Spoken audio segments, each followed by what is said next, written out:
वैशंपायन जी कहते हैं, जन्मेजय, भगवान श्री कृष्ण के मुख से भयंकर यम यातना का वर्णन सुनकर युधिष्ठिर भय से थर्रा उठे और बेहोश होकर पृथ्वी पर गिर पड़े। जब उन्हें होश आया तो भगवान ने उन्हें आश्वासन दिया।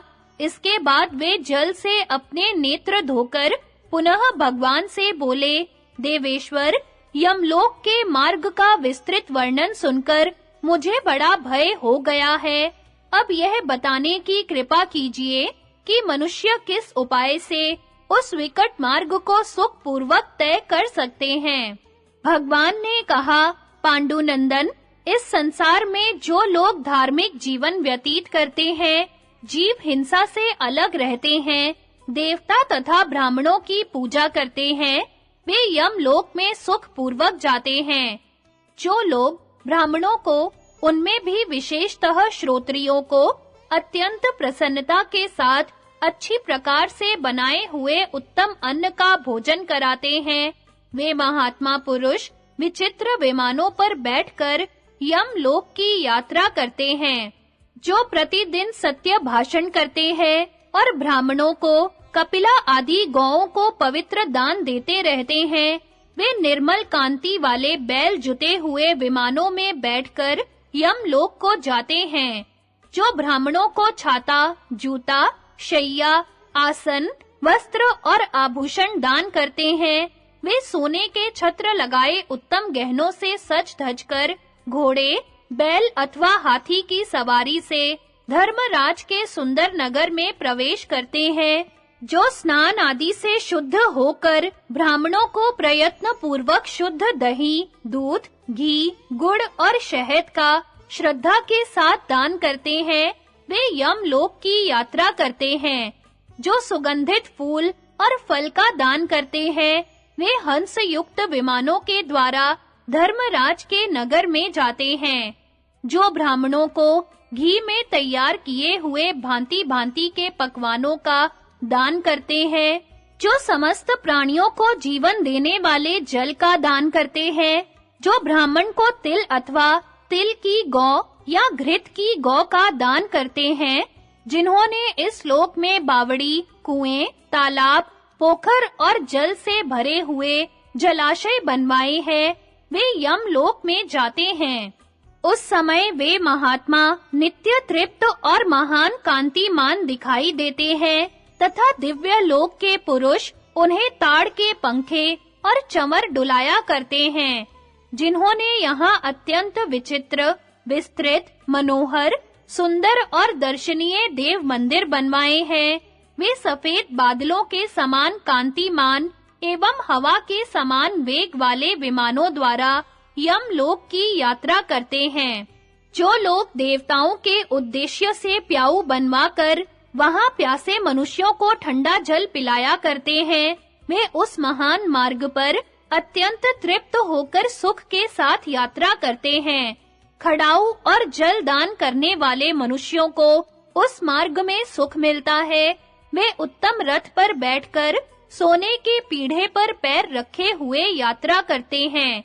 जो लोग बड़े-बड़े बगीचे बनवाते और उसमें वृक्षों के पौधे रोपते हैं तथा शांति पूर्वक उन्हें जल से सींचकर फूलों से सुशोभित करके बढ़ाया करते हैं, वे दिव्य वाहनों पर सवार होकर यमलोक में जाते हैं। जो ब्राह्मणों को घोड़े, बैल अथवा हाथी की सवारी दान करते हैं तथा जो लोग उन्हें सोना, चांदी, मूंगा और मोती प्रदान करते हैं, वे सोने के विमानों पर बैठकर धर्मराज के नगर में जाते हैं। भूमि दान करने वाले लोग बैल जुते हुए तेजस्वी विमानों के द्वारा उस लोक की यात्रा करते हैं। जो श्रेष्ठ ब्राह्मणों को अत्यंत भक्ति पूर्वक सुगंधित पदार्थ तथा पुष्प प्रदान करते हैं, वे सुगंध पूर्ण सुंदर वेश धारण कर उत्तम कांति से देदीप्यमान हो, सुंदर हार पहने हुए विचित्र विमानों पर बैठकर धर्मराज के नगर में जाते हैं। दीपदान करने वाले पुरुष सूर्य के समान तेजस्वी विमानों से कांतिमान स्वरूप से यात्रा करते हैं।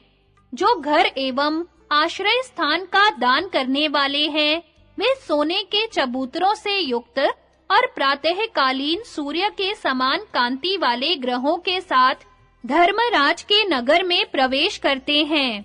जो ब्राह्मणों को पैरों में लगाने के लिए उपटन, सिर पर मलने के लिए तेल, पैर धोने के लिए जल और पीने के लिए शरबत देते हैं, वे घोड़े पर सवार होकर यमलोक की यात्रा करते हैं। जो रास्ते के थके मांदे दुर्बल ब्राह्मणों को ठहरने की जगह देकर उन्हें आराम पहुंचाते हैं, वे चक्रवाक से जुते हुए विमान पर बैठकर यात्रा करते हैं।